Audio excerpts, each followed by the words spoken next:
A estas alturas para nadie es de sorprender que el proceso de Ricardo Gareca ha venido siendo un fracaso absoluto, una promesa fallida para una selección que pasó de ganar 2 Copas Américas y de estar en lo más alto del reconocimiento del fútbol mundial a ser el último en las eliminatorias sudamericanas. ¿Pero por qué pasó esto? ¿Es culpa solo de las malas decisiones de Ricardo Gareca o hay aspectos estructurales más complejos que Chile arrastra desde tiempo atrás y que no han permitido que la selección chilena tenga un crecimiento sostenido y vuelva a ser esa selección del pasado, el cual tenía un nivel altamente competitivo? Pero ¿cuáles son las reales causas de esto que han hecho que Chile descienda de una forma tan humillante? Pues estas serán preguntas que veremos en este simpático video. Y sí, para este video nos alejamos un poco de lo que usualmente vemos en el canal, que es cumbia y arte popular, para hablar de fútbol en esta sección de videos variados del canal, específicamente del tema del fracaso de Gareca en la selección chilena, porque la verdad soy un Gareca lover y me parece muy injusta muchas críticas que le han llovido al Tigre estos últimos meses al mando de la selección chilena.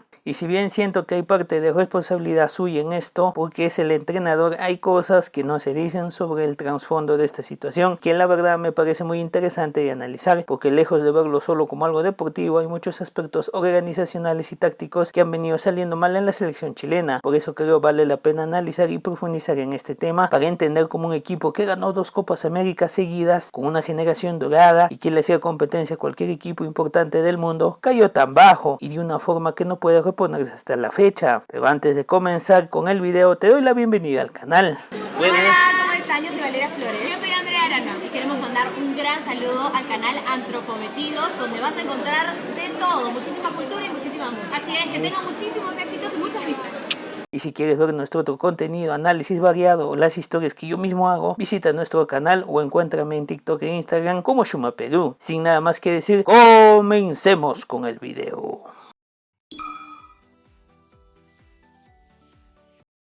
Uno de los antecedentes directos de esta crisis, que si no es la peor debe ser una de las peores de la historia futbolística chilena, tiene su origen irónicamente en uno de los mejores momentos de la selección chilena, la era Sampaoli, un periodo que fue muy importante para que la Roja muestre todo su potencial y se termine volviendo en una de las selecciones más competitivas, no solo de la Conmebol, sino del fútbol que se hace en este lado del planeta, y haga historia, dando origen a la llamada generación dorada chilena. Pero ¿por qué fue tan importante y qué diferencia la era Sampaoli de otros periodos previos, y por qué al finalizar de forma tan inesperada y abrupta terminaría generando una crisis muy seria y duradera hasta el día de hoy? Pues digamos que el éxito de Sampaoli giró sobre todo en saber cómo explotar en gran manera y de forma notable las capacidades del jugador chileno, sobre todo de sus jóvenes promesa, que para ese momento eran jugadores muy interesantes, y Sampaoli ya tenía antecedentes de ser un técnico muy exigente, pero que te conseguía resultados, y no solo hizo esto en Chile, sino también ya lo había hecho en el Perú. Entonces su campaña en varios clubes, principalmente en la U de Chile, y los campeonatos históricos que ganó le valieron el reconocimiento y la confianza para encargarse del proyecto de La Roja, un proyecto que si bien no era malo, técnicos como Claudio Borghi o Marcelo Bielsa no habían logrado sacarle el máximo potencial. Además que la especialidad de Sampaoli radicaba justamente en la obtención de títulos, además que conocía todo el medio futbolístico chileno y también de varios equipos de la región por su experiencia en clubes perfectamente, y eso mostraría ser muy valioso y útil durante gran parte de la campaña chilena por estos años. La excelente participación chilena bajo su mando para las clasificatorias del Mundial 2014 a Brasil hizo que Sampaoli fuera considerado el mejor entrenador de ese proceso, y en el Mundial Chile llegó a octavos nada más ni menos que derrotando a la anterior campeona del mundo, España, dejándola prácticamente afuera del Mundial, alimentando el mito de la maldición del campeón. Y en octavos Chile se fue eliminada, pero en un partidazo de infarto contra Brasil que le costó ganar, tanto así que el partido se tuvo que definir por penales. Además que Sampaoli estaba acostumbrado a obtener títulos importantes con los equipos que dirige a nivel de clubes, y en la selección chilena no fue diferente. Ganó una Copa América, la primera de la historia chilena, en el 2015, y nada más que contra la selección de origen de Sampaoli, Argentina, demostrando mucho de su profesionalismo. Pero toda esta etapa, que había sido tan gloriosa para Chile, tanto por su generación dorada temporada, pero también por la habilidad de Sampaoli para dirigir y sacar lo mejor de sus jugadores, sobre todo porque conocía a muchos de ellos por su experiencia en los clubes chilenos, terminaría de un momento a otro. Entonces digamos que la salida de Sampaoli, algo inesperada y en medio de la polémica y la pelea que se dio a inicios del 2016 por escándalos financieros con la selección y la AFNP, sigue siendo aún algo engorroso de entender, pero esto cortó su proceso de una forma radical, el cual a pesar de todo terminó dejando muy buenos resultados que se seguirían viendo aún sin la presencia de Sampaoli, y dejando también varias figuras que para ese momento eran imprescindibles dentro de la roja y posicionándola en lugares históricos dentro del ranking FIFA, como cuando obtuvo el 5º puesto. Por eso no es raro que al año siguiente, en la Copa América Centenario del 2016, Chile, a pesar de tener otro técnico, arrastraba mucha de la influencia del era Sampaoli y terminaría ganando esa copa.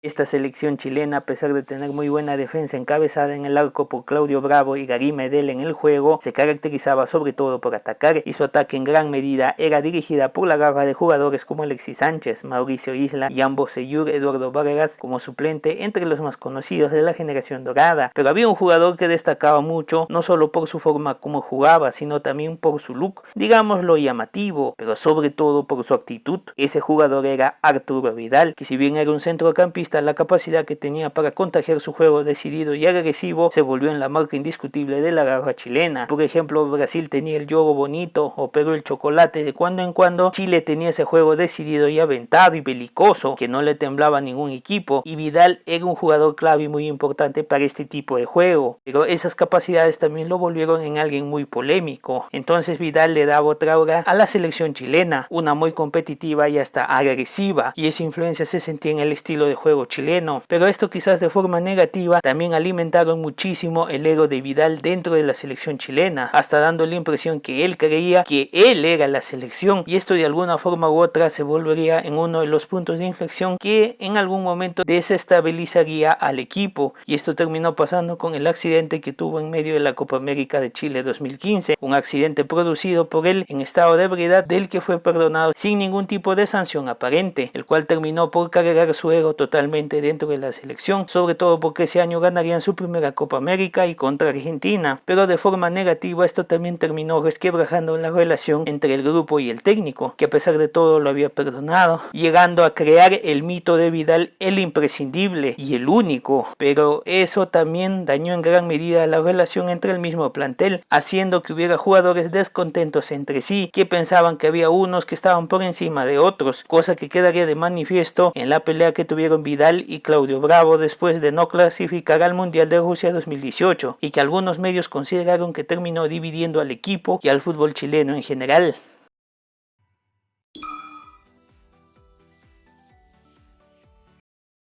Desde que me enteré que Gareca aceptó dirigir a Chile, pensaba que no era la elección adecuada por muchas razones que hemos estado viendo en este video, como por ejemplo entender la manera en la que ha ido evolucionando la selección chilena, la importancia de la generación dorada, el proceso que se cortó de forma abrupta con la salida de Sampaoli, que si bien al final de su periodo ya había tensiones en el grupo, hubiese sido interesante ver cómo el entrenador argentino hubiese manejado el proceso hacia Rusia 2018 y la crisis que se gestó en este proceso, y sobre todo hubiese sido interesante ver cómo Sampaoli hubiese manejado con el conocimiento que tenía del fútbol chileno el recambio generacional, que ha sido uno de los puntos más determinantes para la caída de la selección chilena. Pero quizás la razón principal por la que dudé de Gareca es por su forma de ver el fútbol, que dista mucho de la manera como Sampaoli veía a este deporte, y lo menciono por encima de otros técnicos porque quizás él sea el técnico más exitoso, al menos de este siglo, que la Roja ha tenido, y sobre todo por la manera como organizó al equipo para hacerlo altamente competitivo. En cambio el Perú que recibió Gareca, también por los años del era Sampaoli, no ha cambiado mucho a nivel de actitud con el tiempo, pero me explico mejor. El equipo peruano siempre ha sido un equipo más dócil, que recibía órdenes sin chistar. Por eso hoy, a pesar que el equipo ha tenido uno de sus peores técnicos, con 0 victorias en eliminatorias, y posterior al cambio de técnico juegan un sistema que le genera mucha dificultad, no se queja o no dice nada determinante como grupo. Por eso a Gareca se le hizo fácil reformular muchas cosas dentro de este equipo, porque a pesar que tenía jugadores talentosos, el Tigre se presentó como un guía que les dio confianza, confianza y les enseñó a tener aspiraciones mayores y a creérsela, muy diferente al equipo chileno, un equipo con un ego muy alto, sobre todo por la generación dorada, y aunque Gareca entendió que es mejor darle de baja a los jugadores que ya no son tan relevantes, así sean las figuras del equipo, como hizo en su momento con Pizarro o Farfán, donde este último terminó volviendo pero comprometiéndose en tomarse la selección muy en serio, en Chile ha tratado de hacer lo mismo, pero no contó con el hecho de que la generación dorada, encarnada en Arturo Vidal, siguen teniendo una influencia notable en el equipo, por más que muchas de sus figuras ya no estén, y no sé si Sampaoli hubiese podido manejar este recambio de mejor manera, aunque creo que sí, porque a comparación del Tigre, Sampaoli sí conocía el fútbol chileno muy bien. Su habilidad como técnico radicaba más en potenciar las habilidades de sus equipos a través de un trabajo arduo y duro, pero también dándole libertad a los jugadores, sobre todo a los atacantes, para dejarlos lucirse, y por supuesto la flexibilidad que ha tenido para adaptarse a distintos equipos y sacar títulos importantes, a comparación del Tigre, que es más paternalista con sus equipos. Por eso su idea de juego, a diferencia de Sampaoli, es más colectivo y no tan individualista. También Gareca es más de los contragolpes y de una defensa centralizada, muy diferente a la idea de Sampaoli, del juego altamente ofensivo, algo que Chile ya se había acostumbrado a jugar, una idea de juego que dista con la visión de Ricardo Gareca. Entonces, si bien al inicio de su periodo como técnico, con los amistosos de juego en Europa, todos pensamos que ese Chile aguerrido de la generación dorada había vuelto, pero irónicamente Perú les hizo ver que no era así en la Copa América de este año. Ahí quedó claramente demostrado que Chile no ha podido renovarse y siguen sin una idea clara de juego, porque no han podido superar su etapa anterior, porque básicamente no han tenido un proyecto a futuro, que la sombra de la generación dorada ha sido muy fuerte, y también la visión de juego de Gareca no ha ayudado a Chile, porque seamos sinceros, Gareca no es del tipo de juego ofensivo, sino con una visión más defensiva y de los contragolpes. Por eso jugadores de este estilo como Vidal o Ben Beretron no son tomados en cuenta en su esquema. Encima, el hecho de dejar afuera a Vidal, un jugador que ha sido muy importante para la selección, pero que también se siente como una de sus máximas estrellas, le ha causado muchos problemas al Tigre, no solo por las críticas que constantemente Vidal le lanza a Gareca y son respaldadas por su falta de resultados, sino también porque se siente la fractura dentro de la selección, una fractura que Vidal ha ayudado a intensificar, pero que Gareca no ha tenido la capacidad para controlar, porque simplemente no sabe cómo manejar esta crisis, y por eso lo vemos más cerca de dar un paso al costado y con ganas de seguir en este proceso. Aunque en mi opinión, yo pienso que Gareca sí podrá conseguir cambiar las cosas en Chile, pero va a tomar su tiempo. Gareca es un técnico de resultados a largo plazo y Chile necesita renovar su imagen y su estilo, y veremos si lo logra en este proceso mundialista y más en este partido determinante que se viene.